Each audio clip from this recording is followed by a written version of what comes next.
हाल फिलहाल में हिना खान को ब्रेस्ट कैंसर डायग्नोज हुआ and that too in stage 3। तो फिर क्यों हिना खान कीमोथेरेपी के लिए पहले गए और क्यों उनकी सर्जरी पहले नहीं हुई?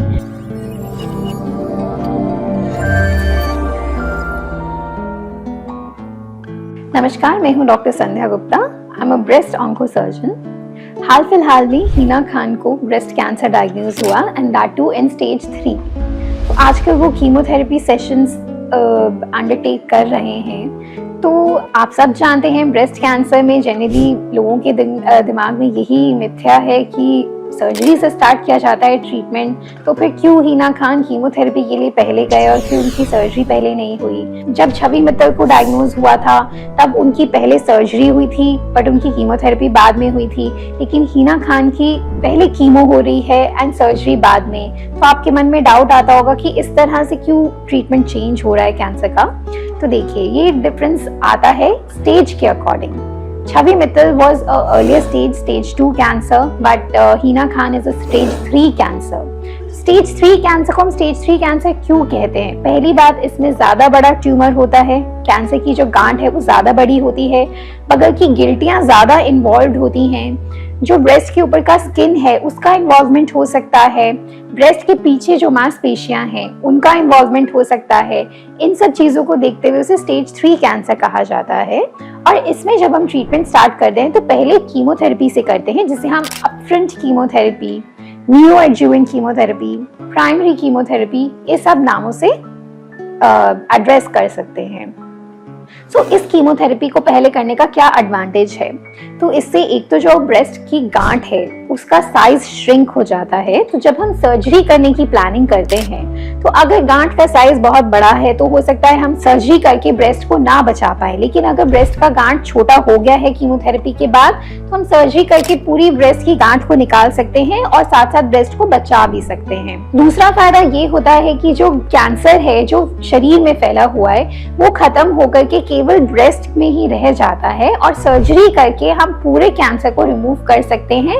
और जो सर्जरी होती है वो बॉडी पे लेस चैलेंजिंग होती है, क्योंकि जो बॉडी के अंदर कैंसर है वो तो पूरा मिट चुका है, कीमोथेरेपी से वो पूरा खत्म हो चुका है। तो आप सर्जरी ज्यादा अच्छे से टॉलरेट कर लेते हैं, सर्जरी के सक्सेसफुल होने के चांसेस ज्यादा होते हैं।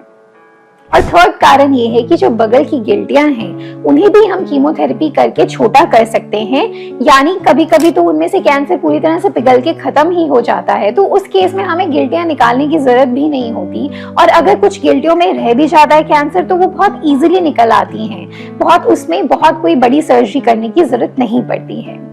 अब ये हो जाने के बाद कीमोथेरेपी की साइकिल्स जनरली 6 साइकिल्स तक रहती हैं। अलग अलग दवाइयां बेस्ड ऑन योर कैंसर का टाइप दी जाती हैं, और कीमोथेरेपी के रिस्क्स एंड कॉम्प्लिकेशंस तो हम अपनी वीडियो में डिस्कस कर ही चुके हैं। तो उसके बाद कीमोथेरेपी के बाद अब हम बढ़ते हैं सर्जरी की तरफ। स्टेज 3 कैंसर्स में पहले जमाने में 10 साल 12 साल पहले ब्रेस्ट प्रिजर्व करने की पॉसिबिलिटी नहीं होती थी, लेकिन आजकल because of the extreme oncoplastic techniques हम ब्रेस्ट को कंजर्व भी कर लेते हैं, ब्रेस्ट बचा भी लेते हैं। और जो लिम्फ नोड्स है उनको भी हम, अगर उनमें कोई कैंसर नहीं पाया गया है प्री ऑपरेटिव वर्कअप में, तो छोड़ सकते हैं। और अगर उसमें कोई कैंसर है तो हम लिमिटेड एक्सिलरी डिसेक्शन यानी लिमिटेड गिल्टियों को निकाल सकते हैं, जिससे कि आपके आर्म की मूवमेंट पे बहुत ज्यादा फर्क नहीं आता है। तो सर्जरी ईजियर हो जाती है टॉलरेट करना। इसके बाद जो थर्ड स्टेप होता है वो है रेडिएशन, यानी सिकाई का इलाज। तो ये सिकाई का इलाज आपके कैंसर के ऊपर डिपेंड करते हुए 3 हफ्ते से 6 हफ्ते में होता है। इसमें मंडे टू फ्राइडे आप डेली सिकाई के सेशंस के लिए जाते हैं, और 3 से 6 हफ्ते बाद आपके सिकाई के सेशंस खत्म हो जाते हैं। ये ट्रीटमेंट काफी आसान होता है कराना, बस इसमें आपको डेली जाना रहता है। इसके बाद अगर आपके जो ब्रेस्ट टिश्यू को हमने रिमूव किया है, अगर पूरी ब्रेस्ट निकाली है तो वो, या फिर अगर सिर्फ ट्यूमर निकाला है विद मार्जिन, उसको हम जब बायोप्सी की जब उसकी रिजल्ट आती है, अगर उसके अंदर बहुत ज्यादा कैंसर बचा हुआ है तो हो सकता है हम अब पोस्ट ऑप कीमोथेरेपी भी आपको दें, यानी सर्जरी के पहले भी कीमो और सर्जरी के बाद भी कीमो। और अगर पहली वाली सर्जरी से ही ये पूरा जो गांठ है पिघल गया है तो आपको पोस्ट ऑप कीमो की जरूरत नहीं पड़ती है। फिर 5वीं चीज आती है टारगेटेड थेरेपी। अगर आप ब्रेस्ट कैंसर से वाकिफ हैं तो आपने HER2 पॉजिटिव डिजीज के बारे में सुना होगा।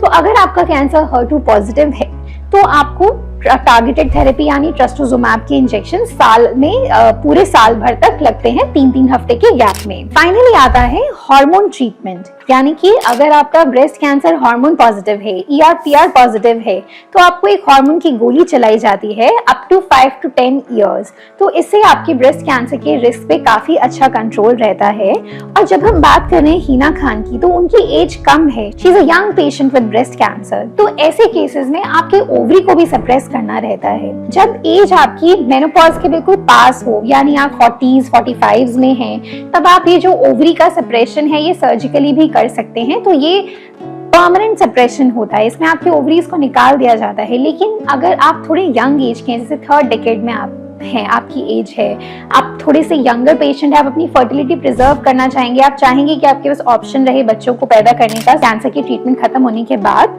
तो फिर आपके ओवरीज को सप्रेस किया जाएगा मेडिकेशन से, हार्मोन वाले मेडिकेशन से। तो ये भी एक बहुत जरूरी स्टेप होता है इस ट्रीटमेंट का। तो ये मैंने आपको पूरा स्टेज 3 ब्रेस्ट कैंसर का ट्रीटमेंट विस्तार में बताया है। तो इस तरह से ये पूरा प्रोसेस कंप्लीट होता है। ये सुनने में आपको बहुत ज़्यादा लंबा लग सकता है, लेकिन ये सारा process with in 1 year complete हो जाता है। एंड अगर हम पूरा ट्रीटमेंट लेते हैं तो रेकरेंस रेट्स भी हमारे कम हो जाते हैं। सर्वाइवल रेट जो है इंडिया में स्टेज 3 ब्रेस्ट कैंसर का, वो लगभग ऑलमोस्ट नियर अबाउट 50% है, तो which is a good thing. And अच्छे टर्शरी केयर सेंटर्स में it's up to 86% as well.